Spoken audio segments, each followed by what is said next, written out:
Good morning. Welcome to a brand new week of Trading Hour. I'm Reema Tendulkar. With me are Sonia Shenoy and Pavitra Pare. Good morning, girls. Good morning. Quite so far, right, on the equity markets for us. So pretty flat on the benchmark indices. The mid-caps too trading absolutely flat. The advanced decline ratio split right down the middle. This comes at a time when the Asian markets continue with their rally from last week. So take a look at Hang Seng. Hang Seng has gained close to about 2.5%. Strength coming in the Taiwanese markets, Straits Times, Chinese markets too are up close to about 0.5%. The question that we're asking right now is, once things stabilize on the global front, what if India starts underperforming global peers? Look at the way the Indian markets performed last week. While the S&P 500 was up close to about 6%, the Nasdaq rallied 8%. The Indian IT markets nudged higher, but the gain was only about 1.2%. So what if, the rest of the global markets, the emerging markets, play a bit of a catch-up while India continues to consolidate and rest at these elevated levels? But that's, of course, we'll come to know with time. Hi, girls, again. Hi Reema, hi Pavitra. And of course, for our own markets, we're like, within kissing distance of the all-time highs, right? So it's just a matter of time before we get there. And there's been once again strong buying that has come in from foreign investors. So FI has bought almost 4,000 crores in the cash markets. And guess what? Tomorrow earnings season gets over as well. So finally, that's done and dusted. And this time around, it's not been too bad. But overall, you'd have to say today the market is like, in a big marathon when you're just taking a bit of a breather. I guess that breather is what we're seeing today, Pavitra. Oh, absolutely. So it is a bit of a quiet day. Like you said, the earnings season is getting over. We do have the WPI, CPI data, but barring that, there's not too much in terms of cues, right? So it could be quite light that way. We are watching the China reopening, of course, and what that would mean for Brent prices. So that is important. In terms of stocks, today you're seeing a lot of action in the metal space. So of course, Hindalco is doing well, but the rest of the metal pack also holding up quite well. On the downside, it is largely the pharma names which are finding themselves there. So a few of the bigger ones will come up for you. And that is what we're tracking in terms of stock-specific action. Of course, a lot of earnings reactions as well coming through. But speaking of earnings, let's invite our first corporate on the show. Brigade Enterprises is in focus on the back of its second quarter earnings. The residential and commercial businesses have seen a decline on a year-over-year basis, even as its hospitality operations have seen a pickup. So to discuss the quarter gone by, the project pipeline, as well as sales outlook, we're joined by Pavitra Shankar, who's Managing Director of Brigade Enterprises. Pavitra, good morning, and thanks a lot for joining us. So can you take us through, we've already seen what you've clocked in terms of the first half. Can you tell us how you expect bookings to move for the second half? Hi, morning, ladies, and thanks for having me on the show. Actually, we've had a pretty good quarter. We've actually had a better a better half compared to the last year, at least on the residential sector for sure. So we actually have done about 2.4 million square feet of residential sales in the first half. We expect to see this number, do very well for us in the second half of the year. A lot of our launches that we had given guidance for at the beginning of the financial year, we already knew that most of them would happen in the second half. So at the beginning of the year, we had indicated around 10 million square feet of launches, of which 8 was residential. 2 of that has already been launched, and the remaining, we have good visibility that it will be coming up over the next 2 quarters of the financial year. So what we're seeing in terms of on-the-ground reaction, there is very good demand. We have actually, we're about to announce a launch for our first very large plotted development project in Bangalore. So we expect to see those numbers coming in Q3. And overall, I think we'll actually have a good quarter in Q3 and Q4 for residential. So you're maintaining your residential or the total launch pipeline at 10 million square feet for FY23, right? That's on track. Could you give us an indication of realizations? It ticked higher on a quarter-on-quarter basis and on a year-on-year basis. What led to that in the current quarter? Was it an account of a change in product mix, higher pricing, lower costs? So a bit of all, I would say. A lot of our sales are happening in East Bangalore, in Chennai is also contributing. So all of that results in a higher average realization. Also, we have been taking up pricing across our portfolio. We've been doing that over the last 3 to 4 quarters and without seeing too much resistance from customers. I think they do believe in the brand and the product quality and all of that. So we've been able to do it.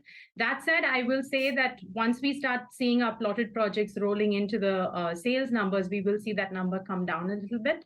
But as it gets supported by additional launches over the next rolling 4 to 5 quarters in Chennai, it will start to come up again. Okay, so in terms of numbers, right, I mean, in the first half of the year, Pavitra, you've done about 1,500 crores of sales, which is a growth of 18%. Going by the same growth trajectory, if you do about 18-20%, you're looking at 1,800 crores for the second half of the year. Is that doable, 1,800 to 2,000 crores, and just for the second half? And what is the prognosis for the full year? So on an ongoing basis, I think we're sort of on track because we've always communicated a growth of around 17 to 20% year over year or quarter over quarter, whatever it may be. I'm actually pleased with what happened in H1 because despite our launches being pushed towards the second half of the year, we've still managed to maintain what we've communicated. So I think the second half of the year should be pretty good. We are expecting a bunch of our launches to roll in, mostly in Bangalore. But that said, we are expecting very good demand for those. So I think we're on track to achieve the 17 to 20% growth over last year as well. Okay, can you take us through what is happening on the commercial segment? Because if you look at it versus last quarter, there has been quite a fall, around 50% lower than last quarter. So can you take us through what really led to this and how do you see the lease rentals panning out? So, I mean, as we've had for some time, I mean, we do have some leasing of our World Trade Center, Chennai and Brigade Tech Gardens projects. Those actually account for most of the vacancy, the leasing vacancy that we have today of about 1.5 million. These two projects account for around 1.3 million of that. Both projects are completed and operational, and they are fantastic product in terms of quality and location. I think what's happened overall is just the general sentiment right now in terms of office leasing. There is some, of course, ongoing confusion about work from home and hybrid, but I would say the larger effect right now is coming from global sentiment on recession seeming pretty definite from the United States and the rest of the world economy not doing so great. While India is a bright spot in terms of everybody's predictions for the coming year, we'll just have to see how that translates from companies based in other countries trying to look at sourcing more of their growth from India and how that will actually result in RFPs on the ground for space here. So while there is interest, I think because of the global outlook, there is some sort of slowdown across the board actually in terms of leasing. Can you talk a bit about the hotel business and the outlook? It's showing you a strong recovery. What were the average room rents, the ARR this quarter? And your occupancy has declined on a quarter-on-quarter basis for the hotels business. What led to that? And do you think the occupancy can pick up in the current quarter? Can it, say, hit close to about 80%? So, yeah, hotels are doing very well, actually. And obviously, that's a lot of pent-up demand from post-COVID, a lot of the restrictions that just did not roll out until earlier this year. So as travel is picking up, as you know, Bangalore also recently launched its Terminal 2. So all of this, I think, will result in higher travel domestically. And we actually expect to see that impact the hotel business. Q2 in general was a little softer. I think a lot of the demand came back in October due to the festive season. And I actually think that while you mentioned that the occupancies had reduced, overall the ARRs had increased. So when we look at a RevPAR basis, which is a product of both ARRs and the occupancy, we're actually doing much better than pre-COVID levels. And we're expecting good things for the hotel portfolio for this year and going forward. All of our hotels are business hotels. They're doing well. And we expect to see the trend continue. Okay, all the best, Pavitra. Thanks a lot for joining in and giving us an update on the business. That's Brigade Enterprises with their view on the overall real estate space.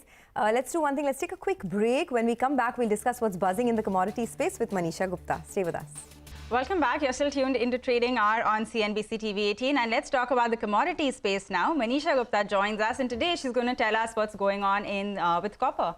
Well, yes, it's a great day for metals, isn't it? Aluminum, zinc, copper, all of that is firing up, and copper especially is trading at a 5-month highs right now. We have seen prices gain up by 12% in last 2 weeks itself. So it has been very good going for copper prices. So it's holding above 700 rupees per kg in the Indian markets. It's trading at $3.9 per pound in US. It's also holding above $8,400 per ton on LME. So good going across sectors, across time zones as well. The good news has been LME saying that it's not yet banning Russian metal on the exchange platform. That clearly has been a positive one. And then we also have seen China scaling back some COVID measures, whether it has been about the quarantine days, traveling, penalizing the airlines, all of that seems to have been taken away. And then when you look at the global inventories, those have continued to decline as well. There have been supply concerns in Chile and Peru. Both of them are major producers of copper. We have seen underinvestments, lower production, capacity cuts, all of that happening. So as of now, there is 4.9 days of global consumption worth of copper in the international markets, with Trafigura suggesting that it would be remaining only 2.7 days by the time we are ending this year. So the global inventories or availability of copper has continued to decline there.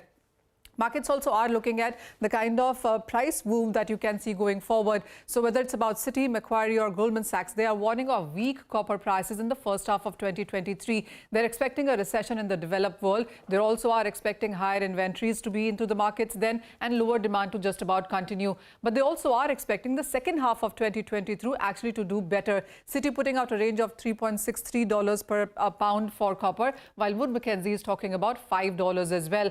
Also, there is a long-term demand still into the markets, with Codelco suggesting that the Europe customers are demanding 3 to 5 year of contracts instead of 1 year that they have been working with earlier. The markets were also looking at the fact that there has been a lot of R&D on synthetic copper. This is when the prices hit all-time highs. But since that has come off as well, and this material is not as great as copper, markets do believe that this demand as well will come back in case of better copper there. Also, production is comparatively easy to ramp up, so that's another thing that the markets are looking at. But going on from here, the expectation is that copper, perhaps being the doctor copper, could actually outperform the overall metal sector in this quarter. Okay, thanks Manisha for that. A big view on copper coming in there, the changing dynamics. Let's slip into a short break, but lots of interesting corporates coming up on the other side, so don't go anywhere. The great resignation is now turned into the great uncertainty. The red-hot job market of yesterday, which gave employees great bargaining power, flexible work and opportunities, aplenty to choose and change jobs at will, has cooled amidst recession fears and, of course, layoffs. From Meta to Twitter to Stripe and Snap, more than 50,000 workers in the U.S. tech sector have been laid off. That's according to a Crunchbase tally. Now we hear that investment banks, entertainment companies and electronic makers are also handing out pink slips. Global corporations like Apple are talking about holding back on hiring. Startups have let go more than 17,000 employees in India so far this year. In fact, as per the professional networking platform LinkedIn, 9 in 10 business leaders in India believe that economic uncertainty threatens to wind back, and I quote, pandemic progress in the workplace. The ones who've received the dreaded email or anticipate receiving one are taking to LinkedIn to share their pain and support each other, and also look out for connections. The power to demand seems to be on the wane. LinkedIn says it's the great leveling off after historic highs that we saw through the course of the pandemic. Recruiters are going silent on the platform, with hiring down by 18% in India, 14% in Singapore, 15% in Brazil, and 13% in the US. Across 14 major economies included in its Global Talent Trends survey, hiring is down in all of them. That was even before Red October. The ones with jobs are staying put, and LinkedIn says the share of global members on its platform who are changing jobs has dropped from a high of 44% in September last year to a negative 2% now. Now, all of this is the great reshuffle, says Ryan Roslansky, who took charge of LinkedIn as CEO just 3 months after the COVID outbreak. He believes this is an unprecedented moment in the history of work, where all of us are rethinking not just how we work, but why we work as well. LinkedIn, too, I'm sure, is posing a question to itself. How can the professional networking platform with nearly 1 billion people on it shape itself for the working life of people in a post-pandemic world? Those are some of the questions we'll get answers to. Hello and welcome to On The Record. I'm Shireen Bhan, and joining me today is Ryan Roslansky, the CEO of LinkedIn. Ryan, always a pleasure. Many thanks for joining us here on CNBC-TV18 On The Record. And it's good to have you here in India. You're in Bangalore, your first trip as the CEO of LinkedIn. But I want to start by getting a sense of you on what business confidence at this point in time looks like. It's shaken globally, and it's shaken here in India as well. The war for talent clearly seems to be over. How much more pain do you anticipate on the back of what you're seeing happen on the platform? We just sort of read out a few highlights of your survey. How much more pain do you anticipate in the job market? Hi, Shireen. First of all, it's wonderful to be here. I'm here in our Bangalore office for LinkedIn, my first trip to India as the CEO. And yeah, what a vibrant labor market we find ourselves in right now. You know, one of the things I've actually been paying attention to, which is why I'm here today in India, is running LinkedIn. We have a remarkable view of what's happening across the global labor market. to your point, if you go back a year ago, it was a really, really hot market. And I think a lot of the trends, the downward trends that you see right now are really just indexing off of what was some of the heights of economic growth from a year ago. And I feel like now they're coming back down to more potentially of a normal level. But one of the things I've been paying a lot of attention to, kind of from that global purview, is that as it relates to a lot of the activity that's happening right now in India on LinkedIn, it's just fascinating. So India, our membership in India is over-indexing on networking. They're over-indexing on skills acquired and learning. They're over-indexing on job seeking. In fact, India right now is the second largest market in terms of engagement on LinkedIn. We have roughly 97 million members. And I've only been on the ground now for a couple hours here in Bangalore, meeting with our amazing employees and some customers. And, what I can feel like right now is though we may be in a bit of a lull.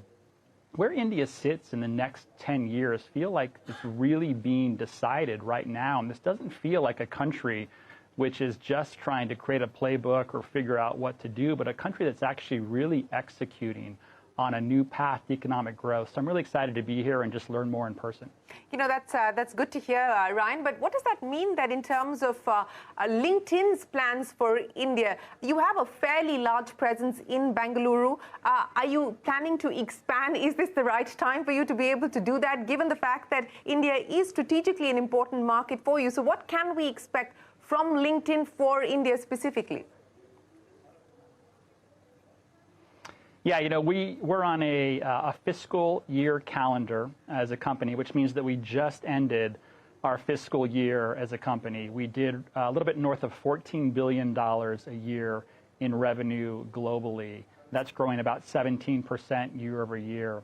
But when you take a look at India, it's outpacing that. The revenue in India is growing at 50% year over year, north of 84% year over 2 year. We're closing in on nearly having 100 million members in India, but it goes well beyond that. We have offices in Bangalore, in Delhi, as well as Mumbai, but we have a significant R&D presence actually here in Bangalore, north of 700 R&D employees that aren't just building products for India, but are actually building out the foundation and a lot of features that power the entire global platform. And I can only see a need for a lot more growth coming out of the really amazing work that's happening in this office. And so both as, a market which is just going to keep growing on LinkedIn, we're really excited, but also about just continuing to grow our presence here in Bangalore as well with this amazing kind of R&D and go-to-market talent, which is helping us achieve these results right now globally. Ryan, at this point in time, what we are seeing across the tech world, including large companies like Apple, Google, etc., either companies are laying off or they're putting a freeze as far as hiring is concerned. This tech austerity, does it impact your plans for LinkedIn, either here in India or globally? Yeah, I mean, if you take a look over the past, 2.5 years, it's been a remarkable set of challenges to navigate through for any company, for any leader. At first when COVID happened, it was unclear what was happening and a lot of companies pulled back. Then because a lot of things moved digitally native, you saw this huge influx of demand in these tech companies. I think rightfully so, they would scale up because of that. Right now, again, you're seeing a bit of a pullback. This is all about leaders that are trying to really manage through and navigate these really unprecedented cycles across the board. As it relates to LinkedIn itself, I'm really excited that when companies do decide that they're laying people off, that employees can turn to LinkedIn to find their next opportunity. They can leverage their network. They can search for jobs. They can upskill themselves on something new. So it's really great to see that. I think through all of this, though, for CEOs and leaders across the board that are navigating through a lot of these uncertain times, it's all about just ensuring you have the right leadership mentality. You're an adaptive leader through a time like this. I think leaders can either be adaptive or reactive, but I think it's really important when there's this uncertainty that continues throughout the world to really maintain an adaptive leadership position. I think adaptive leaders always play up. When something bad or new or unique happens in the world, you have one of two choices to make. You can play up or you can play down. a lot of people play down. They play down to fear or the lowest common denominator. But I think the leaders that can really start to play up right now are the ones that are going to see the biggest gains. I think adaptive leaders also look at these opportunities, these changes in the market, as real opportunities for growth, as opposed to maybe a tax or a burden that's being placed upon them. And I think last, adaptive leaders are constantly pivoting. I think that's what you're seeing a lot of these companies do right now. It's really important to keep moving and keep pivoting to make sure that you're changing your strategy to adapt for what needs to happen across the board. So I think that as long as, at LinkedIn, we have principles around our talent strategy, our strategies are always moving around. We have no plans. We haven't announced anything as it relates to any kind of layoff or, kind of across the board for our company. We have put ourselves inside of a hiring freeze right now for various parts of the company. But again, like every other leader, we're just continuing to navigate the global strategy that we need to keep the company going, to create this platform that so many people are finding value off of right now. 100 million customers on LinkedIn. They're closing in on that, and that's only in the Indian market, second largest market for them. Very interesting interview. Of course, you can get snapshots of that interview through the course of the day. We'll slip into a short break. When we come back, we'll get back to tracking our own markets. Stay with us.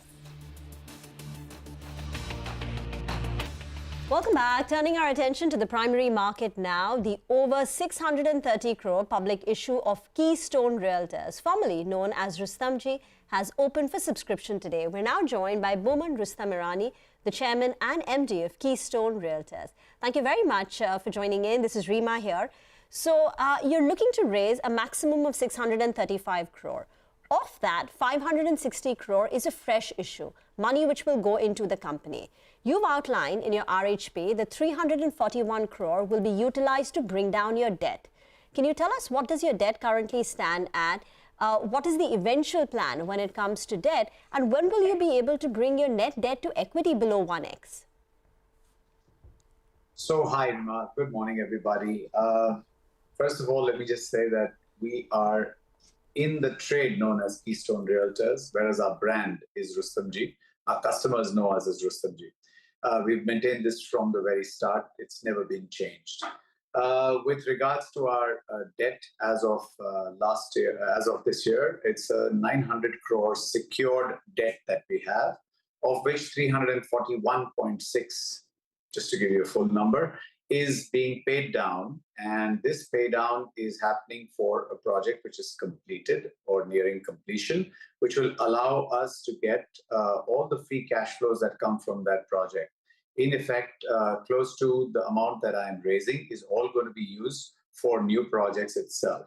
And Keystone Realtors, Rustomjee, is into redevelopments, into JVs and JDs, thereby keeping an asset-light approach to all our investments. Our philosophy internally is not to, or rather invest only up to 10% of the gross revenue of the project till such time as we go to market. This allows us to keep a very low risk on the developments that we undertake. Okay, so you're saying that you'll pay down about 341 crores of debt, right? That's right. Okay. Boman, good morning. And of course, all of us know the brand very well. It's been there for years and needs no introduction. But now that you're, coming into the markets, tell us a little bit about what the plans are from here on. I mean, you're sitting on pre-sales, annual pre-sales of around 2,500 crores. Can you split it for us in terms of luxury housing, the mid-housing segment, and what do you see as the triggers for the company going forward? What could a sustainable growth be? So again, Rustomjee has its presence across all asset classes, everything from affordable housing, which is in our internal understanding under 1 crore rupees, whether it be Virar or the Dombivli tie-up that we've just had. Other than that, we have a mid to mass segment, which is roughly in the 1 to 3 crore price band. And then the aspirational, which is in the 3 to 7 crore rupee price band. I'll just tell you, Virar, Dombivli fall in the affordable. Thereafter, everything from Thane that we do and all the projects that we undertake between Daisar and maybe Jogeshwari and Bhandup as the suburbs would be in the mid to mass. Thereafter, the aspirational is everything from Andheri to Bandra East, just to give you an idea. And then in the premium, which is the 7 to 15, 16 crores, and the super premium, which is in the 15 crores plus going all the way up to 100 plus crores is all considered as super premium. Rustomji has a very large presence and will continue to do so because markets are pointing towards the highest number of sales taking place in the mid-mass to aspirational segment. 70% of my portfolio or my development lies in this price band, but we are expanding our premium and super premium after the 3 or 4 projects that we've completed or nearly coming to completion, namely Crown, Elements, Seasons, Paramount, all are premium and super premium products. And we've seen that we've got a great number of inquiries, or rather a great amount of success as far as these asset types go. In the 2600, to give you an exact breakup, I think on a steady state basis, we have about 500 to 600 crores coming in from Thane, which is in the mid-mass. And your affordable housing last year would have given us about 300. Add to that, the aspiration classes would have been in the region of about 700, and the balance would have come in from premium and super premium. All right, got that. Hi, Paman. Morning. This is Pavitra. You know, since we're talking about your company, you're largely in the Mumbai area. Of course, this is a hugely competitive market. You also have, you know, more brands entering now, the likes of Prestige. Do you think that there is any kind of plan to move outside of Mumbai? Would you be considering that? And also, how do you look at the competitive landscape within the city now? So, Pavitra, thanks for that question. We are 3 co-promoters. All of us are hands-on. We've been focused in Mumbai and MMR. So Thane, Dombivli, Virar, all these fall in the MMR part of it. We will continue because we see the Mumbai MMR market being a very large percentage of the share of the recognized residential real estate sales in the country. We are a dominant player here. We have a very dominant position in terms of number of redevelopments that we do, which are at this moment in time, 1,400 plus apartments completed for redevelopment and handed over. This is other than the 14,000 apartments that we're talking about that overall that we've handed over to our customers, and they live there with 100% approvals therein. But very importantly, we have a very strong presence in the JVs that we do with fellow developers, the joint developments that we do with landowners, and of course the redevelopments that we are taking up. As of right now, the company is focused in these markets. We see great growth coming from here. And we do not have any plans to step outside of our Mumbai MMR market.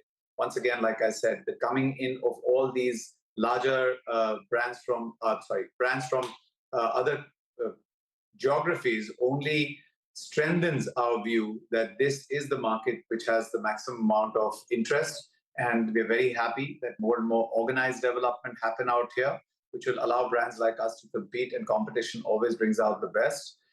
So I wish them the very best as well. One final question. Could you give us an indication of what the launch pipeline for Rustomji is? I believe you have 12 ongoing projects and 21 forthcoming ones. What will the overall size be in terms of launches, in terms of booking value, sales value?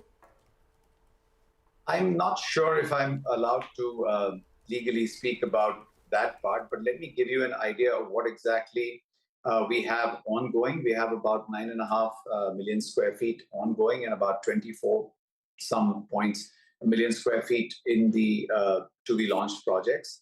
Rustomji continues to replenish its redevelopments, or rather whichever price points we are serving in continually, especially in the city of Mumbai. When one redevelopment in a particular area gets completed, we try and replenish it, or closer to completion, we try and replenish it 1.5 times more acquisition in that area.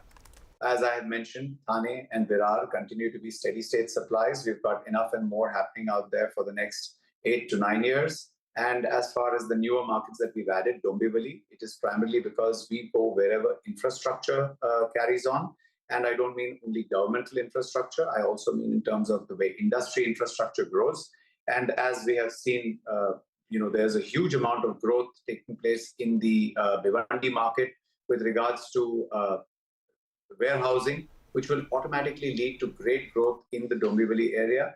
And the tie-up that we have is largely towards, with a landowner who has 50 plus acres, but we've only taken one part of it to start off with. The reason is very simple. We want all our projects that we take here on to start and finish in under 5 years' time. this allows us for better returns on the projects itself. On another totally different side in Mumbai, we've got a very simple strategy. There are two views that are extremely sought after in the city, the green view and the blue view. The greens are anything that is next to gardens, maybe other green parts of the city. And the blue view is obviously the sea, which Mumbai is very blessed to have a very long coastline. And now with the lifting up of CRZ related development norms, we see great potential in this area. And there's a great amount of personal ability to be able to create some very high-end or premium housing in these areas. Okay, all the best. Thanks a lot, Baman, for joining in, and all the best with your IPO.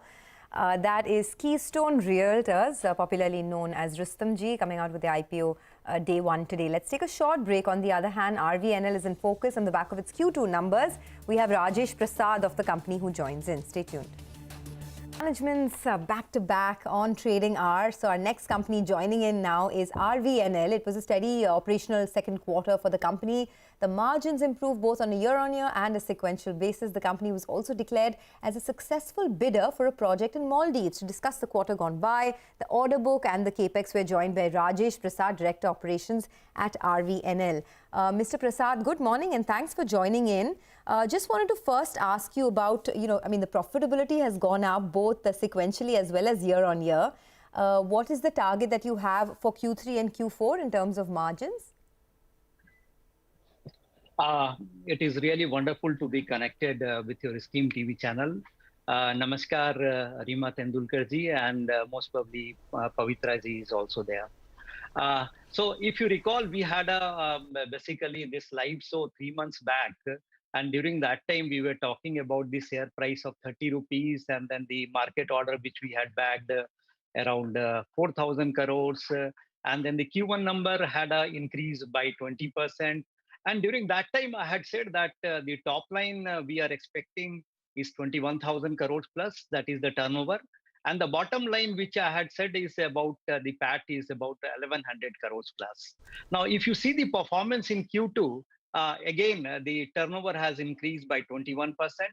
And this is the financial number. And if you see the physical, we have commissioned around 488 kilometers of the track, which is much more than the previous financial year. So what I have been telling all the time is that we are improving the physical performance, we are improving the financial performance. Regarding the question about the Q3 and Q4, so we expect a 20% growth. And last year we had a turnover of 19,381 crores, to be precise enough. That was without GST. So we expect that we will definitely be crossing this 21,000 crores marks if you add the performance of Q3 and Q4. In first quarter, we had bagged 4,000 crores of the orders from the market. Today, we have got around 8,200 crores of works from the market. So we expect that further we will have around 5,000 crores in next 4 to 5 months. So the company is doing exceedingly well. There are certain highlights. If you permit, I will just tell that the Ministry of Railway approved for the Navratna status. The bidding, yes, we started. We have already participated for more than 40,000 crores. We have become L1 or we have been awarded for more than 8,200 crores. We have got the first, not the LOA issued. We have been declared the lowest bidder in an overseas project for more than 1,500 crores. We have also become L1 in a Chennai Metro, which is more than 1,100 crores. Surat Metro, then Ahmedabad Municipality. This is altogether a new vertical where we have bagged orders worth more than 500 crores. We are working in a HAM model. We have got the works in the consultancy services. And the CARE had done some kind of rating for RVNL, and it has been rated AAA and with outlook stable.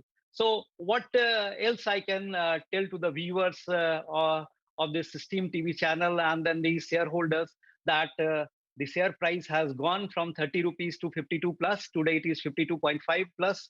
So we have been doing well. We have been performing well. We have started bidding in the market only in last 1 year. So changing the model, creating verticals, were a huge challenge, and we have been successful in that. So could you give us what the current order book stands at? And I think you said that you've bid for projects worth 40,000 crore rupees. When are we likely to hear on the outcome of this? See, first let us talk about the order book. See, we have got the three kinds of models. One is the works which have been assigned by Ministry of Railways. Second is the SPV model. And third is whatever we are bidding in the market. So we had an order of around 50,000 crores plus from Ministry of Railways. In FY 22-23, we have not received any work on the assignment basis, but we have signed one MOU with the government of Kyrgyzstan, where we are likely to get a project, four number of projects, maybe costing around 20,000 crores. So this is one point.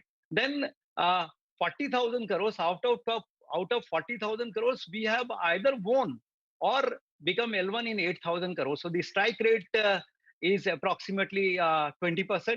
So that is a good thing. And we expect that, see, our target is to have 1 lakh crores of order book all the time. And we have signed so many MOUs. The key strength of this particular company has been the flexibility. We have always been very flexible. That is why we could change the models. We were focused. We had a proven track record. So we expect that the order from the market will be another 5 to 10,000 crores by March 2023. And the SPV, we are having orders of about 1,000 crores. And maybe by March, we will have another 3,000 crores. So the main aim and the target of this particular company is to have 1 lakh crores of orders all the time.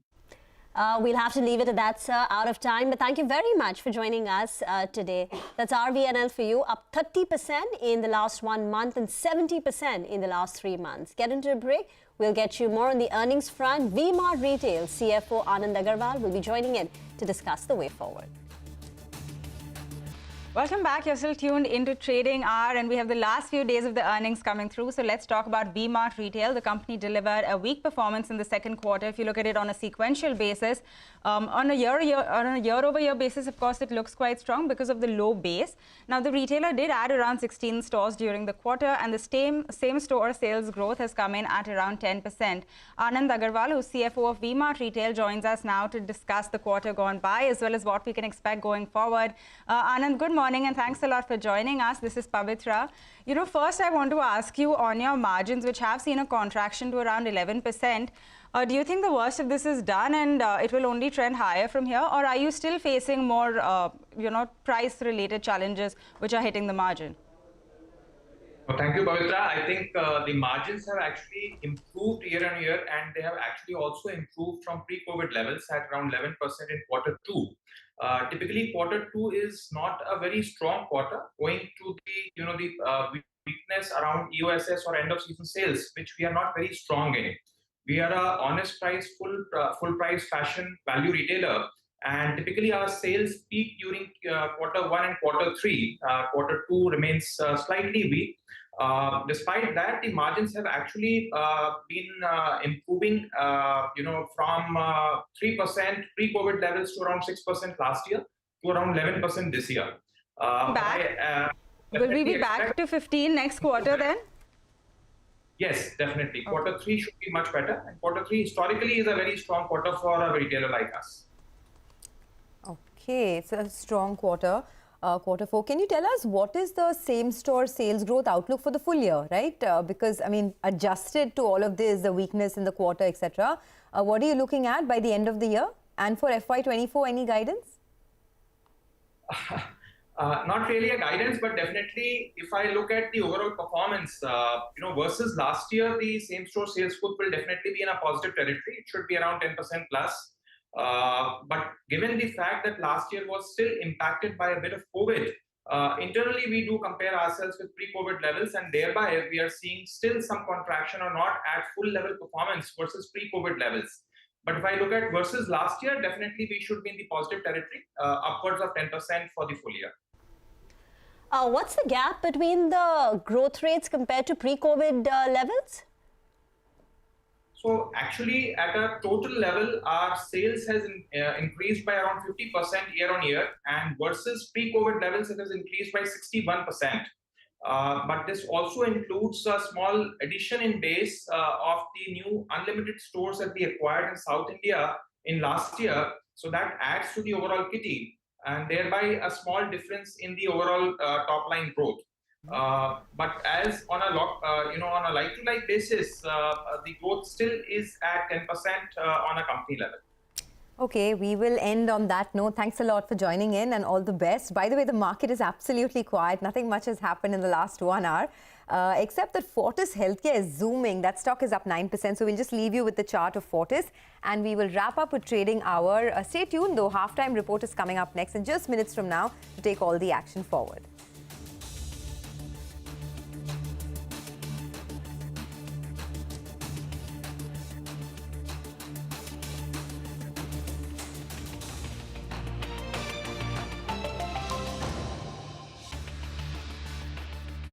The countdown to the